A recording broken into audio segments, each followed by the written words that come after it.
here. Oh, thank you. But let's see what happened to my mermaid friends. We are reading, so I'm just going to start everything totally over, okay? We're reading Dutch Fairytales for the young. It is a domain book, and it was written in 1918. So I gotta get everything so it's all like good, but we'll figure it out, right, as we go along. Dutch Fairytales for young folks. Let me get my chat moving because it does not move without a little bit of help now and again. And I sure don't want to miss everybody. All right. I don't know. I can't figure life out. Oh, thank you, Edward. I see that heart pop up. Thank you, thank you, thank you. All right. We're back to the mermaids, okay? I need to be reading something that's after today. The Entangled Mermaid. And then we'll probably read The Boy Who Wanted More Cheese. Those are the two we'll get through tonight, okay? This is Dutch Fairytales for Young Folks. It's a public domain book. It was written in 1918. The Entangled Mermaid. Long ago in Dutch fairyland, there lived a young mermaid who was very proud of her good looks. She was one of a family of mere or lake folks dwelling not far from the sea. Her home was a great pool of water that was half salt and half fresh, for it lay around an island near the mouth of a river. Part of the day, when the sea tides were out, she splashed and played, dived and swam in the soft water of the inland current. When the ocean heaved and salt water rushed in, the mermaid floated and frolicked and paddled to her heart's content. That's the dog. Sorry. Her father was a gray-bearded merman and very proud of his handsome daughter. He owned an island near the river mouth where the young mermaids held their parties and picnics and received visitors of young mermen. Her mother and two aunts were mere women. All of these were sober folks and attended to the business which occupied all well-brought-up mermaids and mermen. This was to keep their pool nice and clean. No frogs, toads, or eels were allowed near. But in the work of daily house cleaning, the storks and the mermaids were great friends. Thank you, Eddie, for my love, and I send you love back. All water creatures that were not taught to be polite and well-behaved were expected to keep away. Even some silly birds such as loons and pulvers and screaming and fighting creatures with wings were warned off the premises because they were not wanted. This family of merry folk liked to have nice, quiet time by themselves without any rude folk or on legs or with wings or fins on the outside. Indeed, they wished to make their pool a model for all respectable mermaids and merry men for 10 leagues around. It was very fun to see the old daddy mermaid with a switch made of reed swishing off the saucy birds, such as the sandpipers and screeching gulls, for the bullfrogs too big for the storks to swallow, and for impudent fish he had a whip made of seaweed. Of course, all the mermaids in good society were welcome, but young mermen were allowed to call only once a month during the week of the full moon. Then the evenings were usually clear, so that when the party broke up, the mermen could see their way in the moonlight to swim home safely with the mermaids' friends, for there were sea monsters that loved to plague the merfolk and even threatened to eat them. The mermaids, dear creatures, had to be escorted home, but they felt safe, for their mer brothers and daddies were so fierce that except for sharks, even the largest fish, such as porpoise and dolphins, were afraid to come near them. One day, Daddy and Mother left to visit some relatives near the island of Yerk. They were to be gone several days. Meanwhile, their daughter was to have a party, her aunts being the chaperones. The mermaids usually held their picnics on an island in the midst of the pool. Here they would sit and sun themselves. They talked about the fashions and the prettiest ways to dress their hair. Each one had a pocket mirror, but where they kept these while swimming, no mortal ever found out. They made wreaths of bright color seaweed, orange and black, gray and red, and wore them in their brows like coronets, or they twined them along with the sea berries and blossoms among their tresses. Sometimes they made girdles of the strongest and knotted them around their waist. Sounds lovely. Every once in a while, they chose a queen of beauty for their ruler. Then each of the others pretended to be princesses. Their games and sports often lasted all day and were made very happy. Swimming out in the salt water, the mermaids would go on quest for pearls and corals. Thank you, Edward. And other pretty things they would bring to their queen, or with them richly adorn themselves. Thus the mermaid queen and her maidens made a court of beauty that was famed wherever mermaids and mermen lived. They often talked about human maids. How funny it must be to wear clothes, said one. Are they cold that they have to keep warm?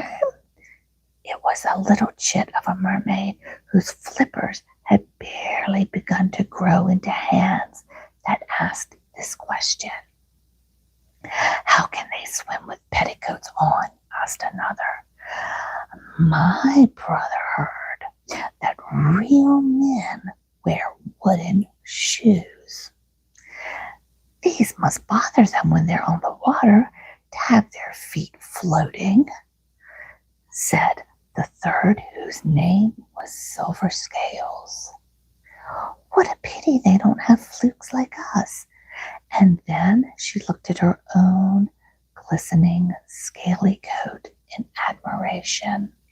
I can hardly believe it, said a mermaid that was very proud of her fine figure and slender waist.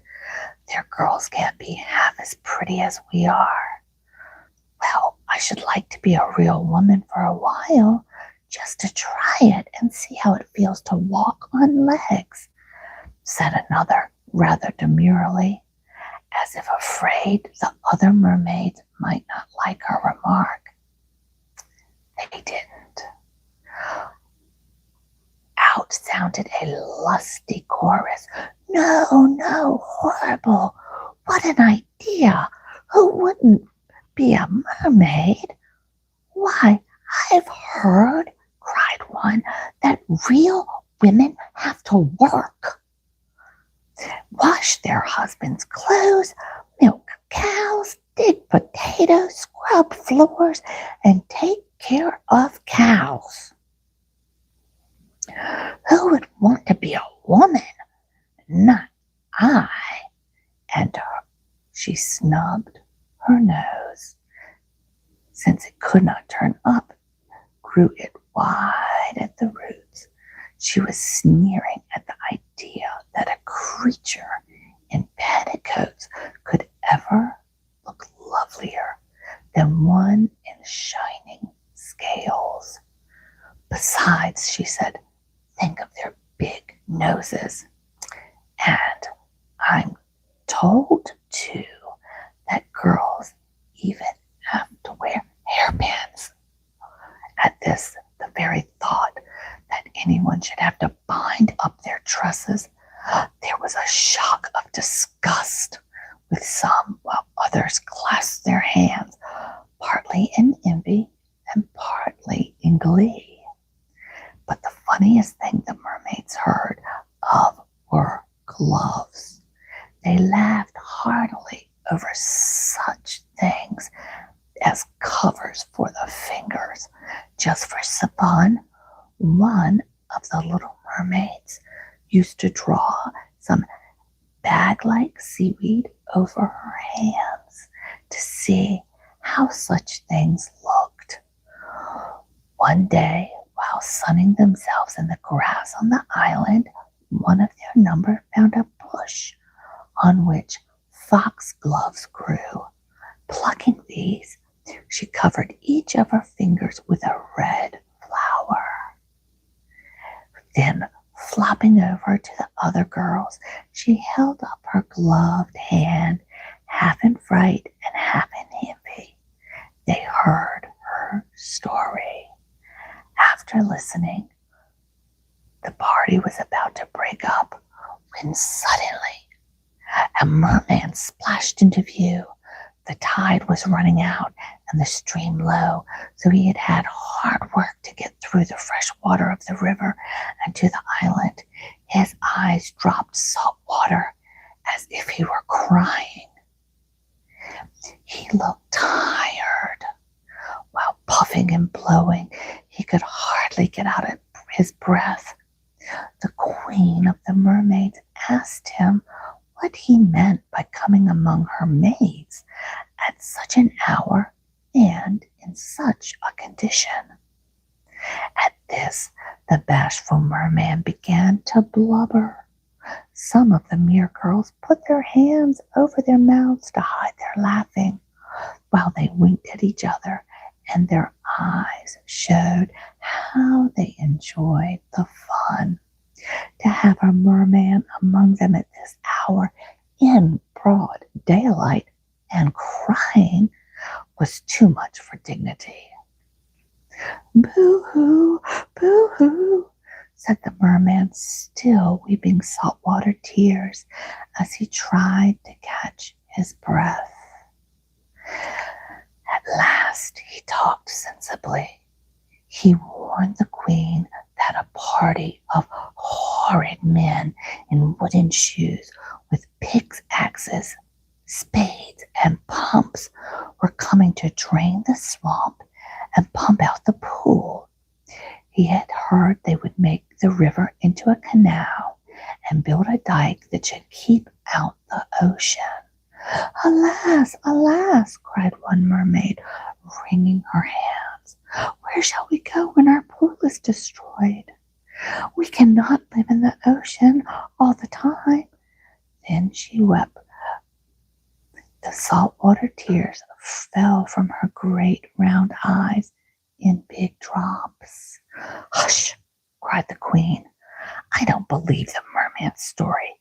He only tells it to frighten us. It's just like him.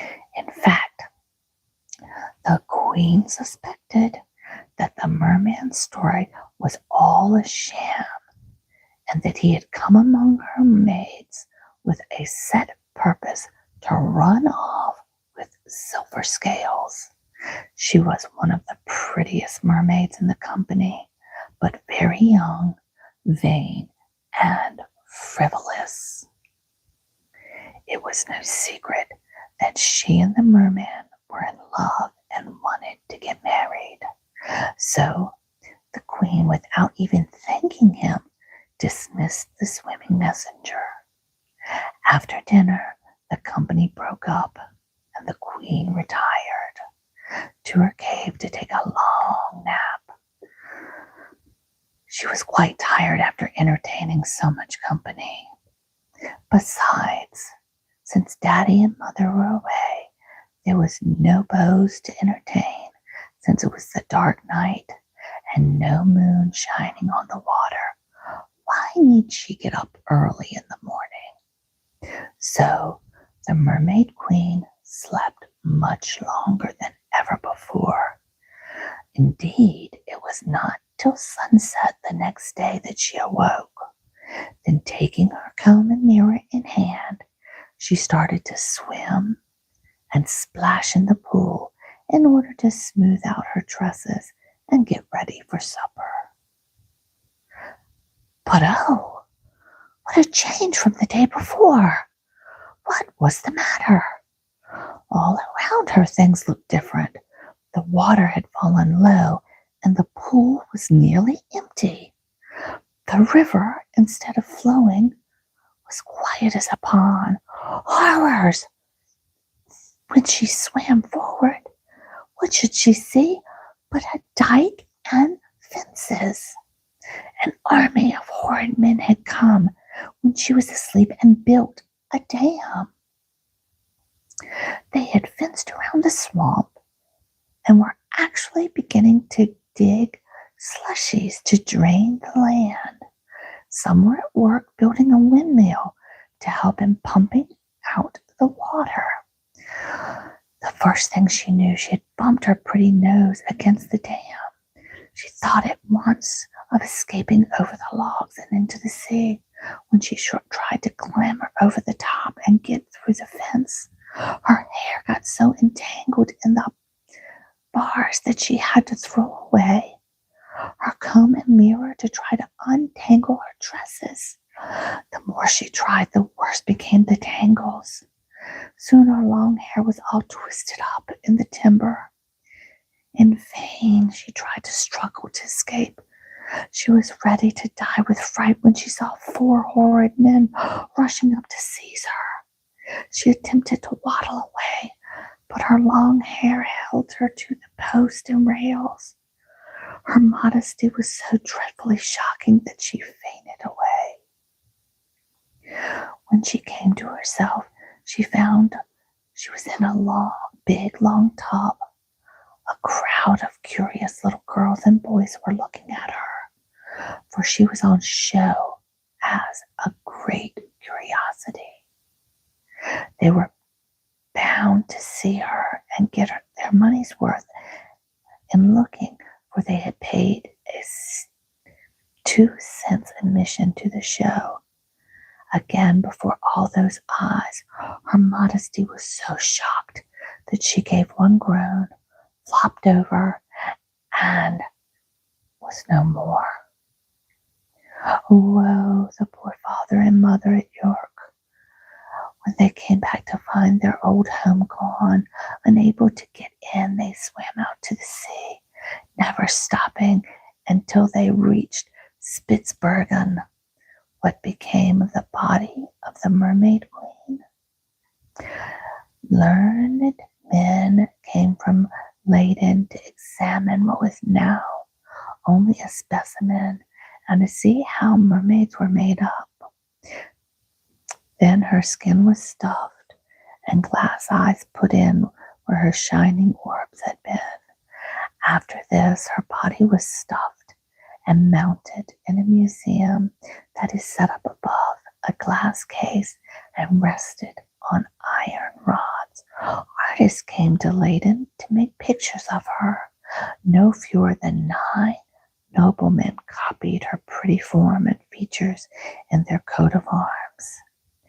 Instead of Mermaid's Pool is now a cheese farm of 50 cows, a fine house and barn, a family of pink-cheeked, yellow-haired children who walk and play in wooden shoes. So this particular mermaid, all because of her entanglement with a fence, was more famous when stuffed than when living, while her young friend and older relatives were forgotten. Welcome in, everybody. How are you? Double tap the screen, guys. Welcome, Rob Warren. Thank you, thank you. Is it? Great. I need to use my other microphone. Hold on. I don't know if I can talk like in a low voice. Is that less creepy, or is the whisper better? Let me know. Okay. Do we like this voice right here or the whisper? This voice right here. But you know, these fairy tales are so gruesome. All right, we're going with the low voice. These that are written in the early 1900s, they all had such stories. I did not expect the mermaid to get stuffed at the end because her hair got stuck. Hello, Nikki. Welcome in. Bija, welcome. Brandon, thanks for stopping by. Robert Courage, thank you, thank you. Eddie, thank you for all of your hearts you're sending. I sure do see it. Mr. Pig. You are something. Internet user. I do. I agree. Exactly. I was reading it. You look and sound so familiar to me. No, actually, I have, no, did not.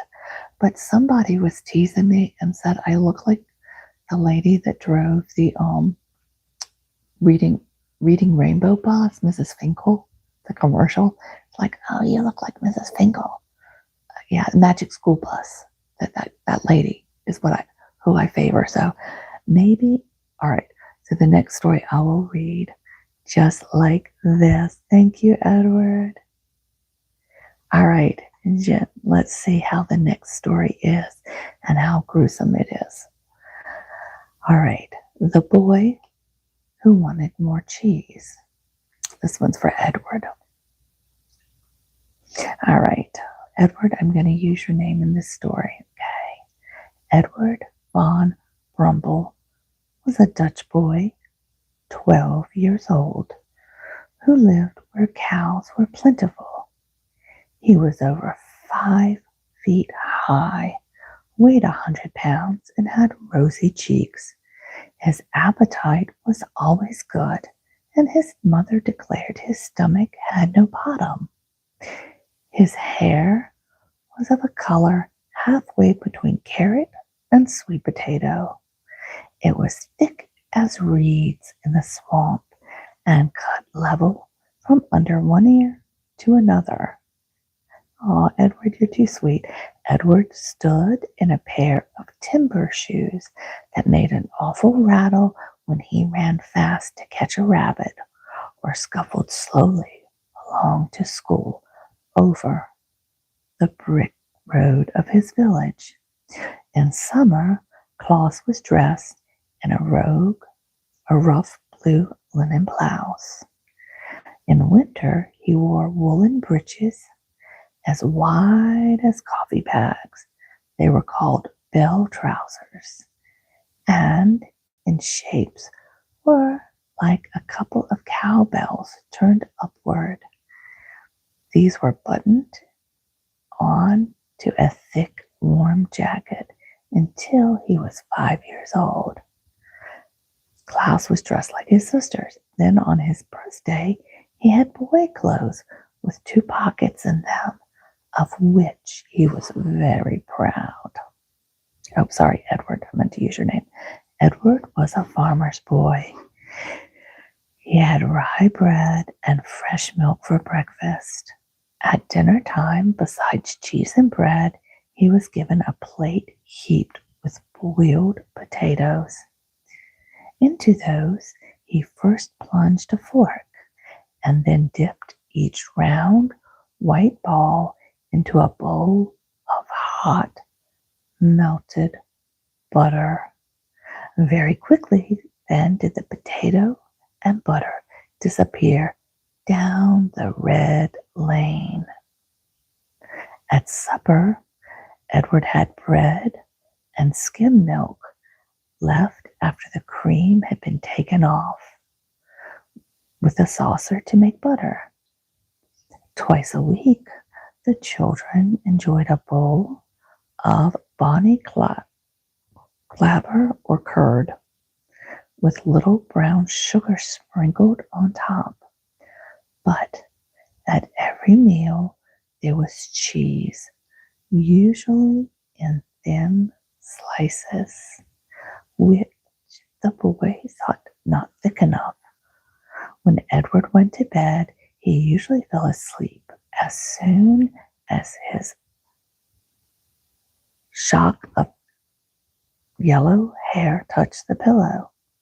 In summer, he slept until the birds began to sing at dawn.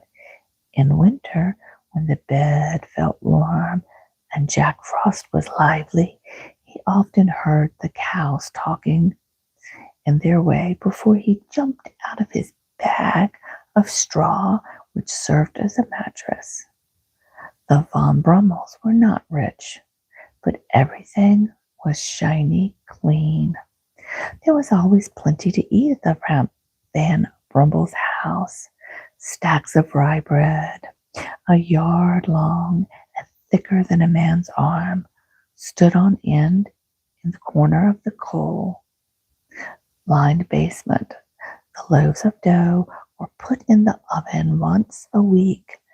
Baking time was a great event at the Van Brummels, and no folkmen were allowed in the kitchen on that day unless they were called to help.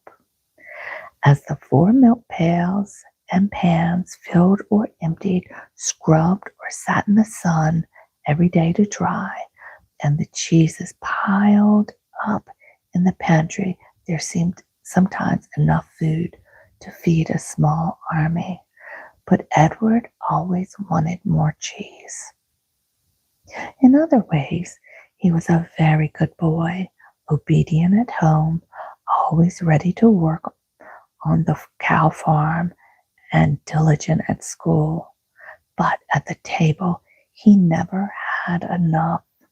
Sometimes his father laughed and asked him if he had a well or a cave under his jacket. Edward had 3 younger sisters, Kate, Annie, and Sally. These, their fond mother lovingly called them her orange blossoms. But when at dinner, Edward would keep on dipping his potatoes in hot butter while others were all through, his mother would laugh and call him her buttercup. But always Edward wanted more cheese. When unusually greedy, she twitted him as a boy, worse than butter and eggs, that is, as troublesome as yellow and white plant called toad flax in the farmer's very pretty, but nothing but a weed. One summer's evening, after a good scolding, which he well deserved, Edward mopped and almost cried, went to bed in bad humor. He had teased each one of his sisters to give him her bit of cheese, and this added to his own slice made his stomach feel heavy and heavy as lead. Edward's bed was up in the garret. When the house was first built, one of the red tiles of the roof had been taken out and made of glass, and one made of glass was put in its place. In the morning, this gave the boy light to put on his clothes. At night, in fair weather, it supplied air in his room. A gentle breeze was blowing from the pine on the sandy slope not far away, so Edward climbed up on the stool to sniff the sweet piney odors. He thought he saw lights dancing under the tree. One beam seemed to approach his roof hole, and coming nearer, played around the chimney. Then it passed to and fro in front of him. It seemed to whisper in his ear as it moved by, but it looked very much as if 100 fireflies had united their cold light into one lamp. Then Edward thought that these strange beams were the shape of a lovely girl, but he only laughed at himself for this idea. Pretty soon, however, he thought the whispers became a voice. Again he laughed heartily, that he forgot his moping and the scolding his mother had given him. In fact, his eyes twinkled with delight when the voice gave its invitation. There's plenty of cheese. Come with us. To make sure of it, the sleepy boy now rubbed his eyes and cocked his ears. Again the light bearer spoke. Come. Could it be he had heard old people tell of the ladies of the wood that whispered and warned travelers? In fact, he himself had often seen the fairy rings in the pine woods. To this, the flame lady was inviting him. Again and again, the moving cold light circled around the red tile roof, which the moon, then rising and peeping over the chimney, seemed to turn to silver. As the dais rose higher in the sky, he could hardly see the moving lights that had looked like a lady, but the voice, no longer a whisper as at first, now even plainer. There's plenty of cheese. Come with us. I'll see what it is anyhow, said Edward, as he drew on his thick woolen socks and prepared to go downstairs and out without waking a soul. At the door, he stepped into his wooden shoes. Just then the cat purred and rubbed up against his shins. He jumped, for he was scared, but looked down. For a moment he saw 2 balls of yellow fire in her head and knew what they were. Then he spied the pine woods and towards the fairy ring. What an odd sight! At first Edward thought it was a circle of big fireflies, but then he saw clearly there were dozens of pretty creatures, hardly as large as dolls, but as lively as crickets. They were full of light, as if lamps had wings. Hand in hand, they flitted and danced around the rings of grass as if it was fun. Hardly had Edward gotten over his first surprise, then all of a sudden he felt himself surrounded by the fairies. Some of the strongest among them had lifted the main party of the circle to come to him. He felt himself pulled by their dainty fingers.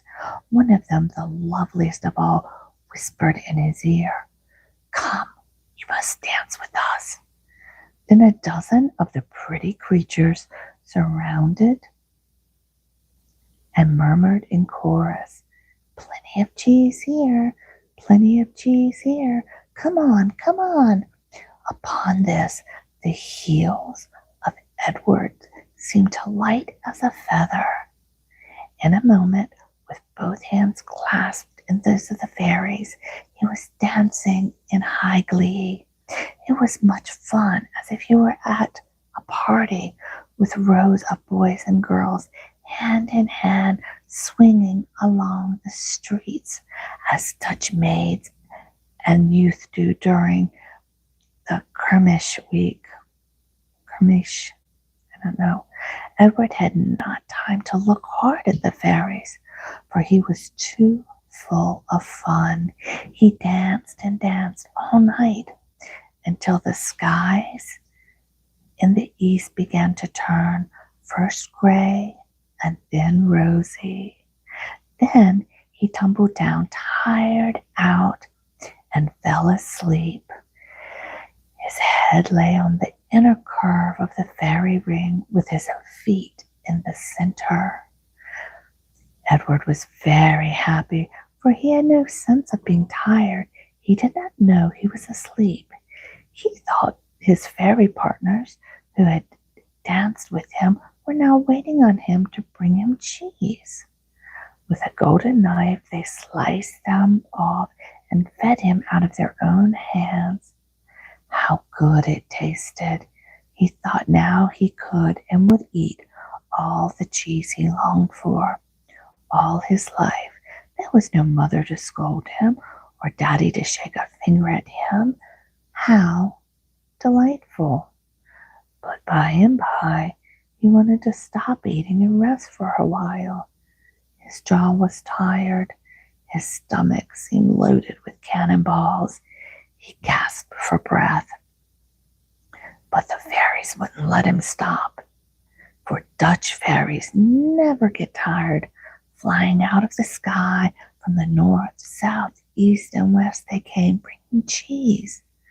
These they dropped down around him until the piles of round masses threatened first to enclose him as with a wall, then to overtop him. There were the red balls from Edmund, the pink and yellow spheres from Gouda, the gray loaf-shaped ones from Leyden. Down through the vista of sand in the pine woods he looked, and oh, horrors! There was the tallest and strongest of the fairies rolling along the huge round flats of cheese from Friesland. Any of these were as big as a cartwheel and would feed a regiment. The fairies trundled the heavy discs along as if they were playing with hoops. They shouted hilariously as with pine sticks they beat them forward like boys at play. Farm cheese, factory cheese, Alkmaar cheese, and 2 crowns all. Cheese from Limburg, which Edward never could bear because of its strong odor. Soon the cakes and balls were heaped so high around him that the boy, as he looked up, felt like a frog in a well. He groaned. He thought the high cheese wall was tottering to fall on him. Then he screamed, but the fairies thought he was making music. They, not being human, do not know how a boy feels. At last, with thick slice in one hand and a huge chunk in the other, he could eat no more cheese. Though the fairies, led by their queen, standing on one side or hovering above his head, all urged him to take more. At this moment, while afraid that he would burst, Edward saw the pile of cheese, as big as a house, topple over. The heavy mass fell inward upon him. With a scream of terror, he thought himself crushed as flat as the Friesland cheese, but he wasn't. Waking up and rubbing his eyes, he saw the red sun rising on the sand dunes. Birds were singing. and the roosters were crowing all around him in a chorus of if saluting him. Just then, the village rooster chimed out the hour, or the village clock, sorry. He felt his clothes. They were wet with dew. He sat up and looked around. There were no fairies, but in his mouth was a bunch of grass, which he'd been chewing lustily. Edward never would tell the story of that night with the fairies, nor has he yet settled the question whether they left him because the cheese house of his dreams had fallen, or because daylight had come.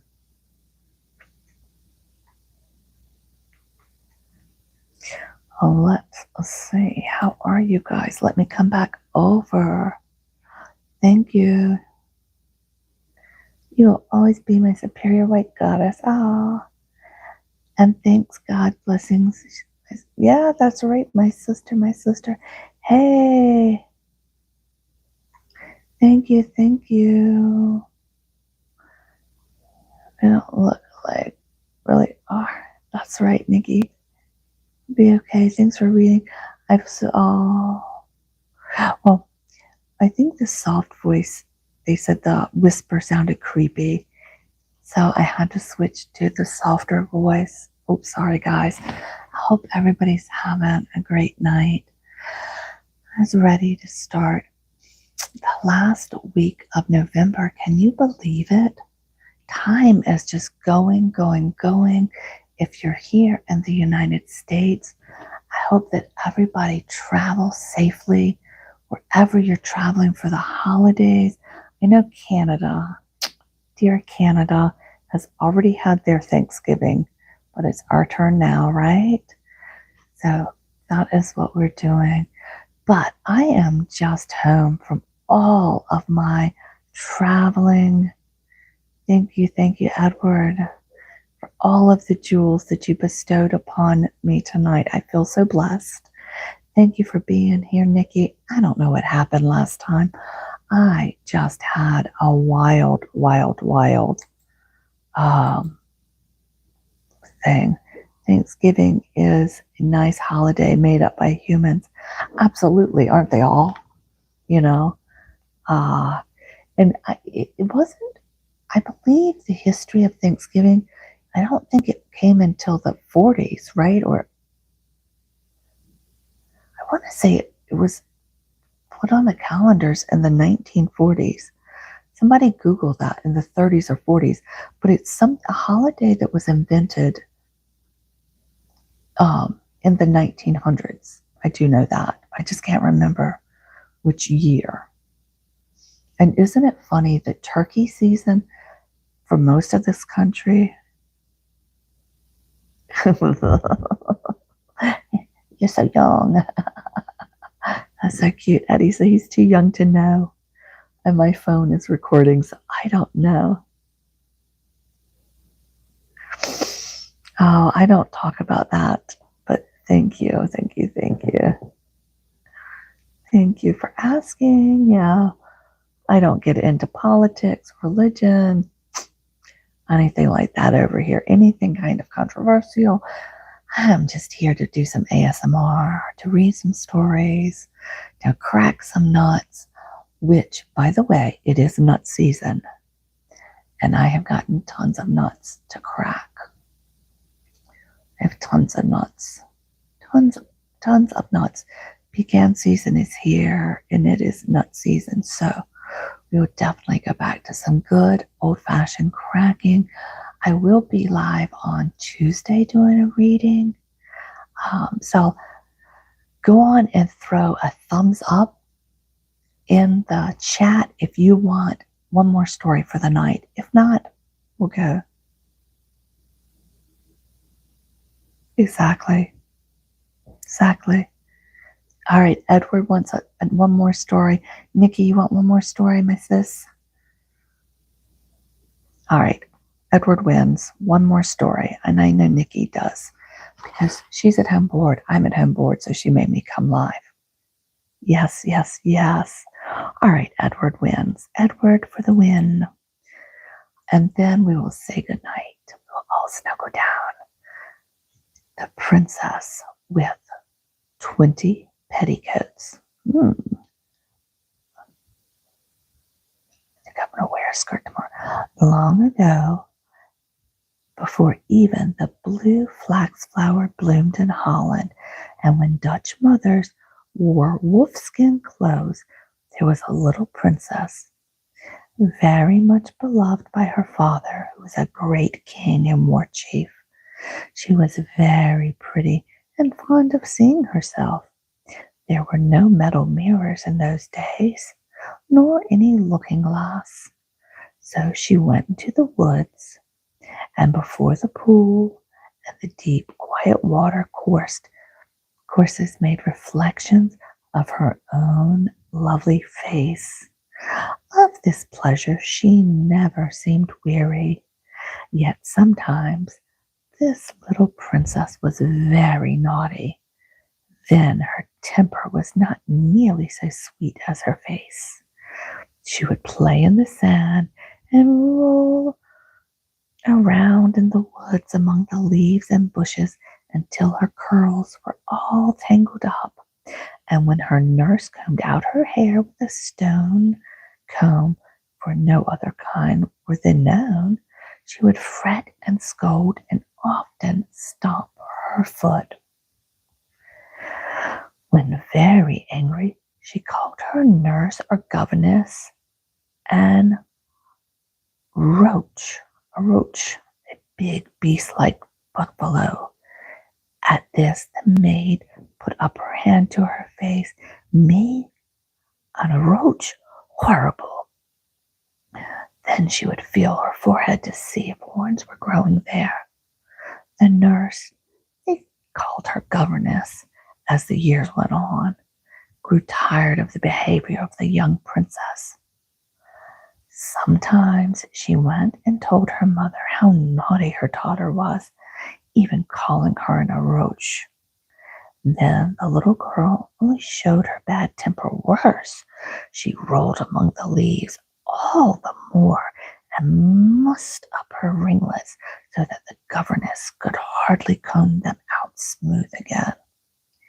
It seemed useless to punish the little maid by boxing her ears, pinching her arm, or giving her a good spanking.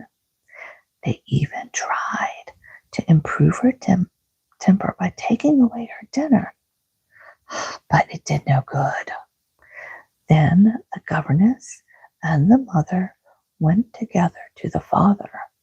When they complained of his daughter to the king, he was much worried. He could fight strong men with his club and spear, and even giants with his sword and battle axe.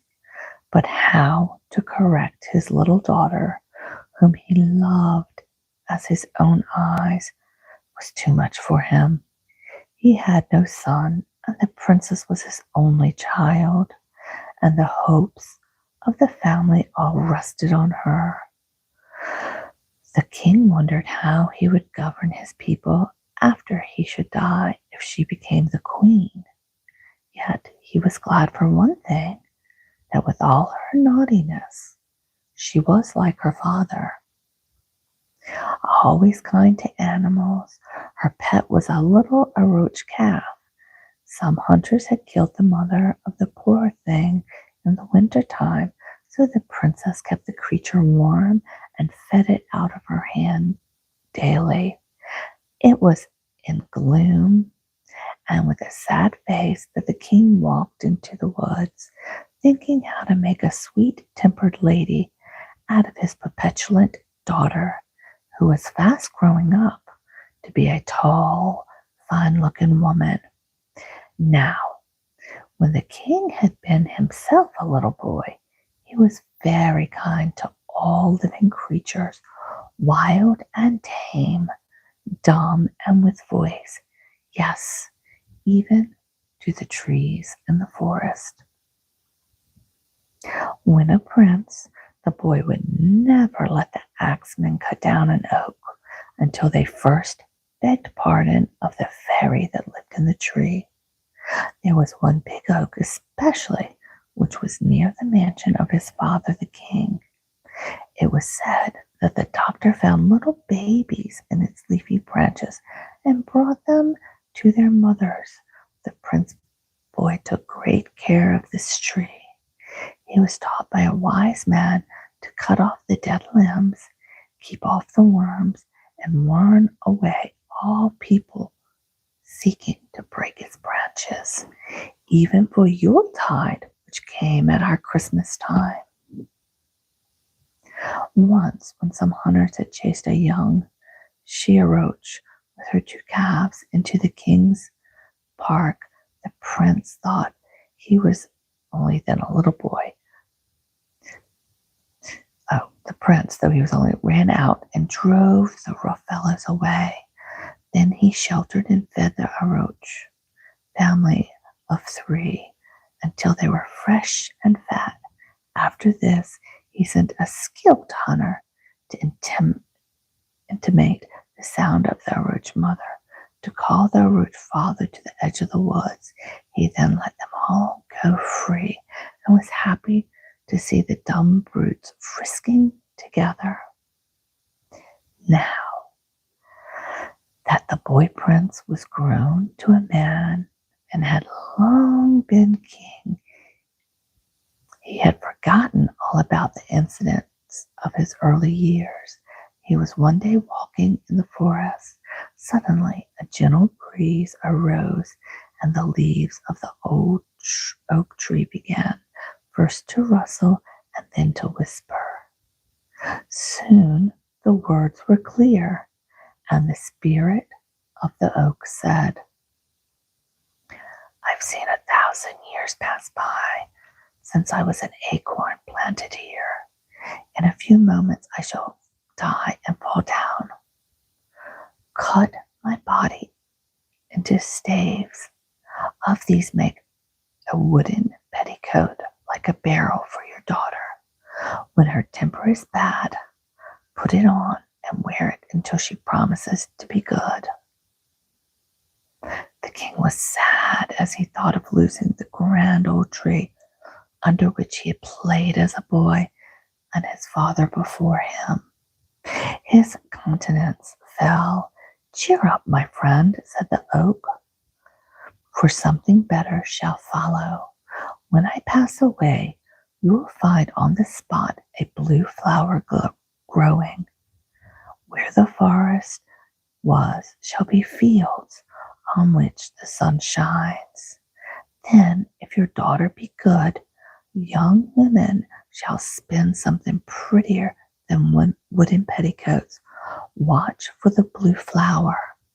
Moreover, added the voice of the tree, that I may not be forgotten, do not take henceforth as your family name. Oh, do you take henceforth as your family name 10 elks, 10 oaks. At this moment, the huge Aroach rushed into the wood. Its long hair and shaggy mane were gray with age. The king, thinking the beast would lower its horn and charge at him, drew his sword to fight the mighty brute that seemed to weigh well nigh a ton. But the roach stopped within 10 feet of the king and bellowed.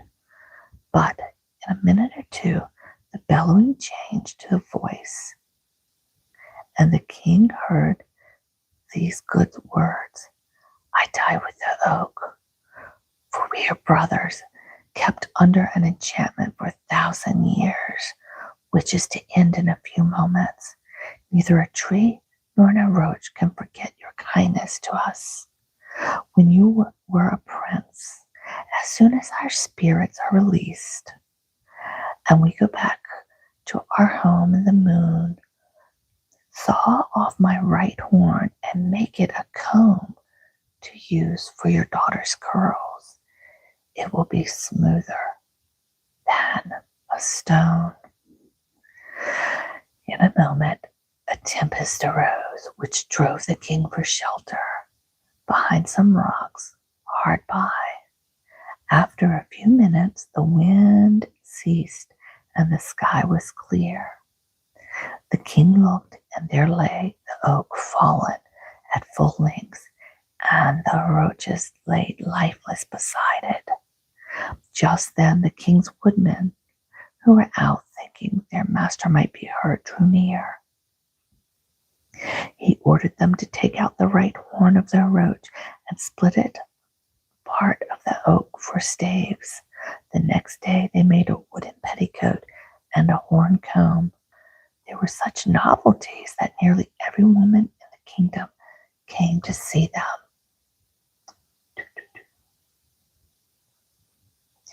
All right.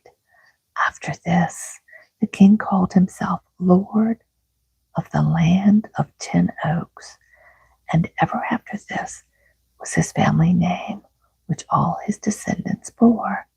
Whenever the princess showed her temper, she was forced to wear the wooden petticoat. To have boys and girls point at her and make fun of her was severe punishment. But a curious thing took place. It was found that every time the maid combed the hair of the princess, she became gentler and sweeter tempered. She often thanked her governess and said she liked having her curls smooth. With the new comb, she even begged her father to let her own one and have a comb all to herself. It was not long before she surprised her governess and her parents by combing and curling her own hair. In truth, such a wonderful change came over the princess that she did not often have to wear the wooden petticoat after a year or two, not at all. Soon the gossips nearly forgot all about it. One summer day, the princess was walking in the open sunny space where the oak had stood. She saw a blue flower. It seemed as beautiful as it was strange. She plucked it and put it in her hair. When she reached home, her old aunt, who had been in the southern lands, declared it to be the flower of flax. Thank you, Eddie, for sending me my flax flower. During the spring, millions of tiny green blades sprang up where the forest had been, and when summer came, the plants were half a yard high. The women learned how to pull the stalks, put the stalks in water, and root the coarse outer fibers of the flax. Then they took the silk-like strands from the inside and spun them in their spinning wheels. Then they wove them into pretty cloths. This, when they laid out on the grass under the sunshine, was bleached white. The flax thread was made first into linen and then into lace. Let us name the place Greenfield. The happy people cried when they saw how green the earth was where they had been the dark forest. So the place was ever after called Greenfield.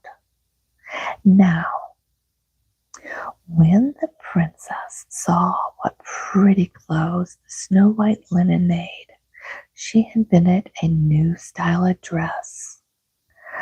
The upper garment, or rook, that is the one above the waist she now called bovenrook, and the lower one beneath her waist, binnenrook. In Dutch, bovenrook and binnen means beneath. Doven means above and binnen means beneath. By and by, when at the loom more of these beautiful light white linen was woven, she had a new petticoat made of it and put it on. She was so delighted with this one that she wanted more. One after another, she belted them around her waist until she had on 20 petticoats at a time. Proud she was of her skirts, even though they made her look like a barrel. When her mother and maids and all the women of Greenfield, young and old, saw that the princess set the fashion, they all followed. It was not always easy for the poor girl who were to be married to buy as many as 20 petticoats, but as it was the fashion, every bride had to obey the rule. It grew to be a custom to have at least 20, for only this number is thought proper. So, a new rule, even among men, grew up. A betrothed young man or his female relatives assisting him was accompanied to make a present of one or more petticoats to his sweetheart to increase her wardrobe. Thus the fashion prevailed and still holds. Among the women of the coast, fat or thin, tall or short, they pile on petticoats and swing their skirts proudly as they walk or go to the market to sell their fish, crying fresh herring in the streets, or to their knitting at home or in front of their houses. In some parts of the country, nothing makes a girl so happy as to present her with a new petticoat. It is the fashion to have the figure like a barrel and wear one's clothes so as to look like a small hedgehog. By and by, the men built a dam to get plenty of water in winter for the rotting of the flax stalks. The linen industry made the people rich. In time, a city sprang up, which they called Rotterdam, or the dam where they rotted the flax. And because where had been the forest of oaks with the pool and rivets was now a silvery stream flowing gently between meadows, they made the arms and seal of the city green and white, two of the former and one of the latter. This is verde and silver. To this day, on the arms and flags of the great city and on the high smokestacks of the mighty steamers that come across the ocean from land to land, one sees wide white band between two broad stripes of green.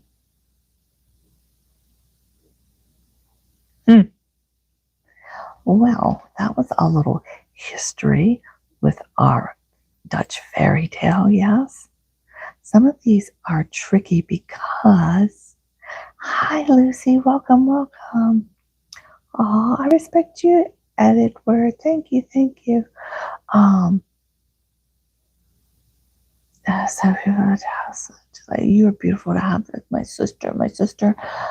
So anyway, guys, thank you for coming reading with me tonight. It is the end of one heck of a day. Let me tell you, my live on my other channel, I tried 3 times and couldn't figure out how to get the volume turned on. Crashed the first live over here.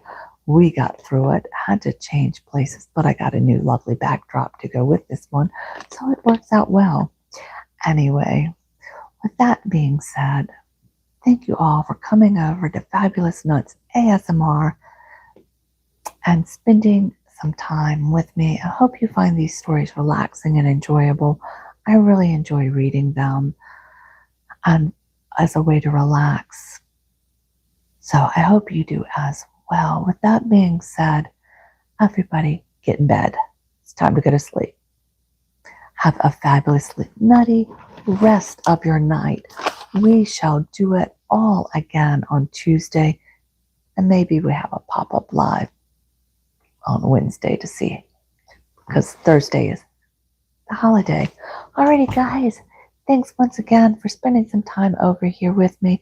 Check out some of the old live streams if you like the reading. Also, check out the weekly uploads. They come out on Thursdays, and those are more ASMR, no talking, a lot of good sounds or sounds I like. So I hope you like them too. Remember, like, comment, subscribe. And like always, thank you for being so fabulous with me. Bye, my friends. Goodbye. Good night. Good morning. Good day.